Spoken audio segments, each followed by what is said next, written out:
Bismillahirrahmanirrahim. Assalamualaikum warahmatullahi wabarakatuh. Alhamdulillahi rabbil alamin. Wassalatu wassalamu ala afdalil anbiya'i wal mursalin nabiyyina Muhammadin wa ala alihi wa ashabihi ajma'in. Subhanaka la ilma lana illa ma 'allamtana innaka antal alimul hakim. Rabbi shrah li sadri wa yassir li amri wahlul 'uqdatam min lisani yafqahu qawli.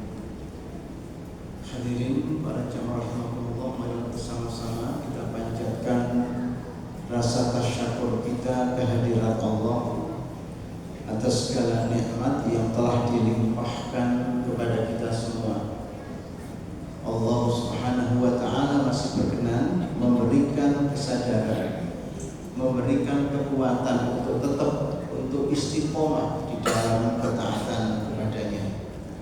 Kita bersyukur kepada Allah karena masih diberi kesempatan untuk menghirup segarnya bulan Ramadan, untuk menikmati indahnya bulan Ramadan.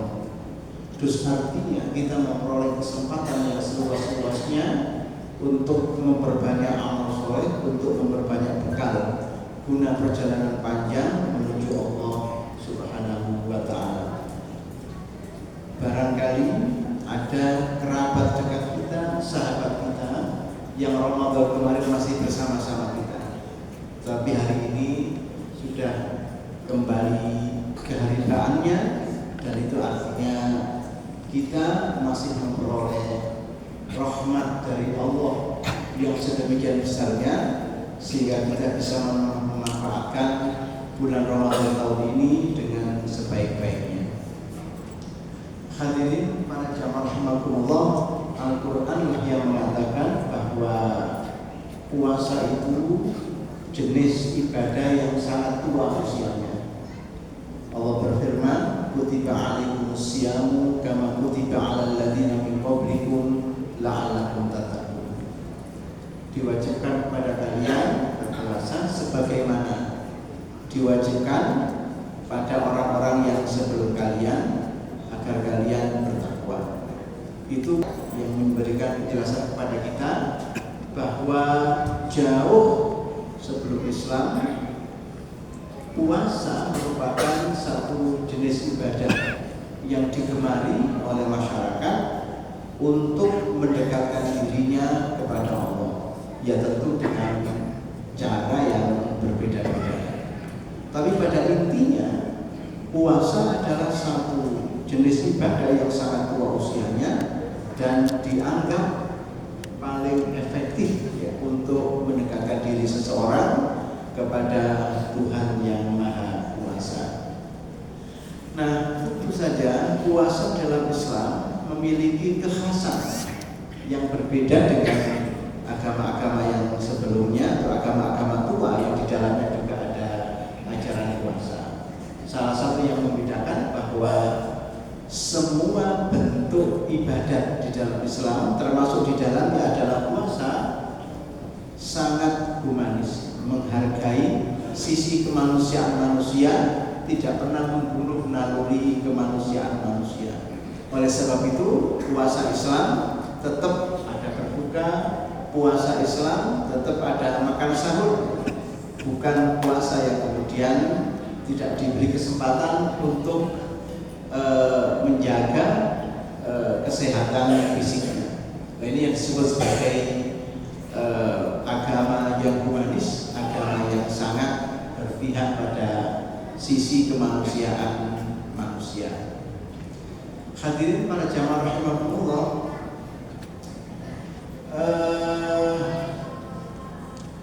para ulama fikih yang mendefinisikan puasa itu adalah al-imsaku anil muftiratil ma'huda bi qasdil qurbati. Itu definisi yang sangat populer. Al-imsaku anil muftiratil ma'huda bi qasdil qurbati. Satu proses menjaga diri dari sesuatu yang tertentu, yang sesuatu itu dilarang oleh Allah, tapi tujuannya itu jelas, yaitu mendekatkan diri kepada Allah. Dengan definisi ini kita bisa mengatakan bahwa belum tentu orang yang lapar itu adalah puasa, walaupun orang yang puasa itu pastinya adalah lapar. Belum tentu orang yang lapar itu puasa, dalam arti sejatinya. Walaupun ia menahan diri anil muftirati, dari sesuatu yang dilarang itu, mulai terbitnya fajar sampai tenggelamnya matahari, kalau ternyata tujuannya itu buat kurban, bukan bil qasdil qurbati, bukan dalam rangka mendekatkan diri kepada Allah, maka sejatinya belum bisa disebut puasa. Nabi pernah mengatakan ma aqallas shawam wa ma aktharul jawab. Banyak sedikit orang yang berpuasa itu, tapi banyak orang yang lapar. Nah, oleh karena itu marilah kita laksanakan puasa kita dengan sebaik-baiknya, supaya kita tidak hanya menjadi al-jawa, orang yang lapar, tapi kita juga menjadi shawam, orang yang berpuasa. Dalam satu hadis yang diriwayatkan oleh Imam An-Nasa'i, Rasulullah SAW pernah mengatakan, kam min shaimin laisa lahu min siyamihi illa dhama'u, wa kam min qa'imin laisa lahu min qiyamihi illa sahad. Banyak orang yang berpuasa yang tidak menghasilkan apa-apa kecuali dahaga. Banyak orang yang qiyamul lail, sholat malam, yang tidak mendapatkan apa-apa kecuali berjaga, maksudnya tidak tidur. Nah, ini hadis Nabi yang memberikan satu warning kepada kita, jangan sampai puasa kita itu hanya menghasilkan automatu, rasa dahaga. Jangan sampai qiyamul lail kita itu hanya menghasilkan as-sahru, hanya bangun di saat malam hari. Nah, hadirin para jamaah rahimakumullah, sekiranya puasa seseorang itu hanyalah menghasilkan al-dhama'u atau rasa dahaga tadi, maka ia tidak mendapatkan derajat takwa tadi. Sementara Al-Quran mengatakan la'allakum tattaqun. Kata-kata la'alla memang diartikan mudah-mudahan, diartikan semoga, karena ia dianggap sebagai satu kata dalam bahasa Arab yang disebut sebagai kata pengharapan. Hanya saja penggunaannya di dalam Al-Quran, ya, semua kata la'alla memiliki makna yakin. Yakinlah dengan puasa yang kita jalankan ini, pasti kita akan memperoleh satu kurban atau kedekatan kepada Allah. Hadirin, dengan definisi seperti itu, maka puasa harus benar-benar mengarah kepada satu titik yang tadi kita katakan sebagai biqasdil qurbati, dengan tujuan pendekatan diri kepada Allah. Abu Hamid Al-Ghazali yang meninggal tahun 1111 Masehi mengatakan, untuk sampai ke sana seseorang harus melakukan setidaknya 6 langkah. Pertama, menahan pandangannya. Hadirin, ulama akhlak mengatakan bahwa pandangan kita itu adalah panas syaitan. Sholat kita atau puasa kita menjadi terganggu gara-gara sesuatu yang pernah kita pandang, dan sesuatu itu adalah yang seharusnya kita hindari untuk memandang. Dalam satu hadis sahih yang diriwayatkan oleh Imam Al-Bukhari dikatakan bahwa jika seseorang sudah memperoleh mahabbatullah atau kecintaan dari Allah, maka salah satu keuntungannya Allah menjadi pandangannya. Kuntu sam'ahu alladhi yasma'u bihi wa basarahu alladhi yubsiru bihi. Aku menjadi pendengaran yang ia pakai mendengar, dan aku menjadi pandangan yang ia pakai memandang.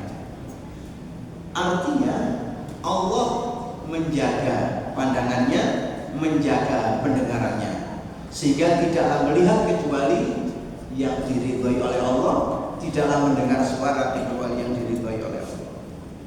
Yang kedua adalah menahan lidah kita. Hadirin, mungkin kita bersusah payah bangun malam untuk makan sahur, kemudian menahan diri dari makan dan minum, dari hubungan suami istri sejak terbitnya fajar sampai tenggelamnya matahari. Tapi pada saat yang bersamaan harus kita imbangi dengan menjaga lidah kita. Jangan sampai lidah kita mencaci maki, jangan sampai lidah kita menusuk perasaan orang, jangan sampai lidah kita menyakiti orang lain. Kalau itu kita lakukan, maka puasa kita tidak ada artinya. Hadirin para jamaah rahimakumullah,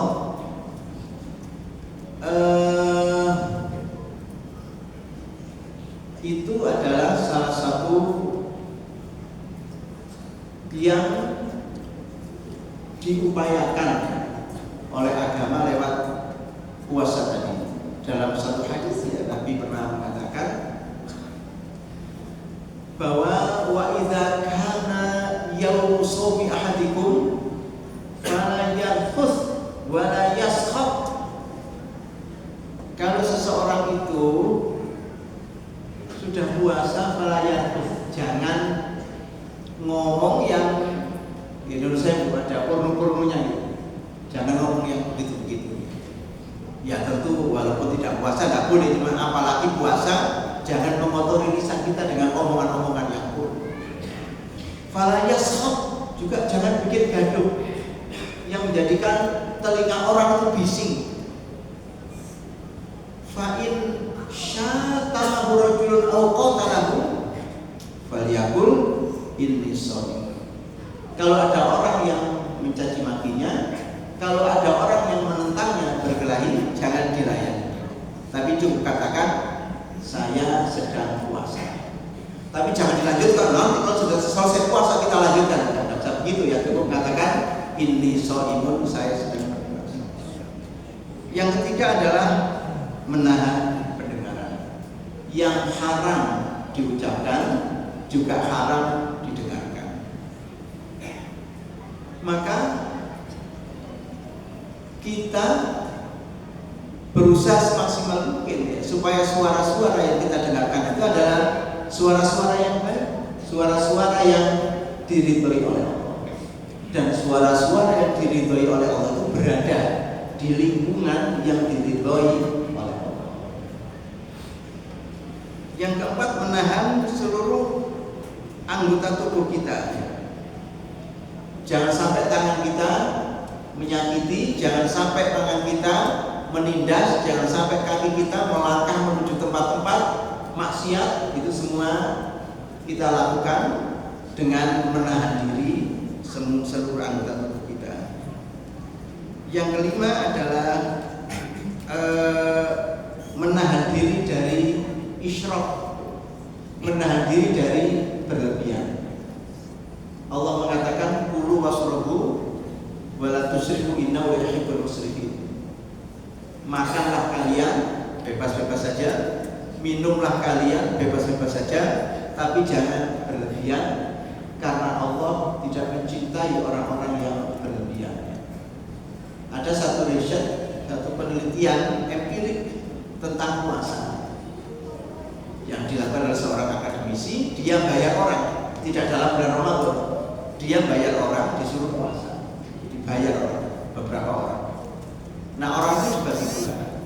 Ada ada orang yang disuruh puasa sesuai dengan yang diajarkan oleh Nabi. Sebaik mungkin berbuka tepat waktu, berbuka ya sekedarnya, makan sahur diakhirkan dan makan sahur sekedarnya. Ada juga yang lainnya juga dibayar supaya puasa, supaya berbuka sebanyak-banyaknya, dan ketika makan sahur supaya makan sahur sebanyak-banyaknya.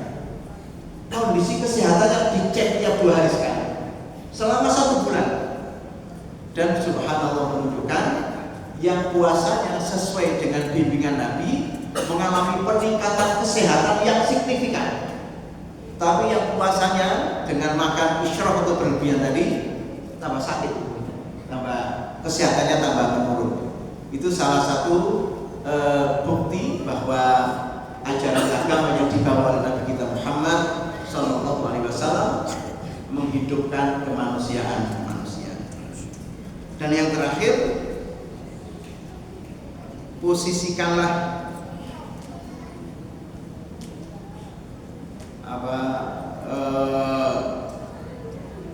kondisi rohani dalam satu suasana yang disebut bainal khauf war raja.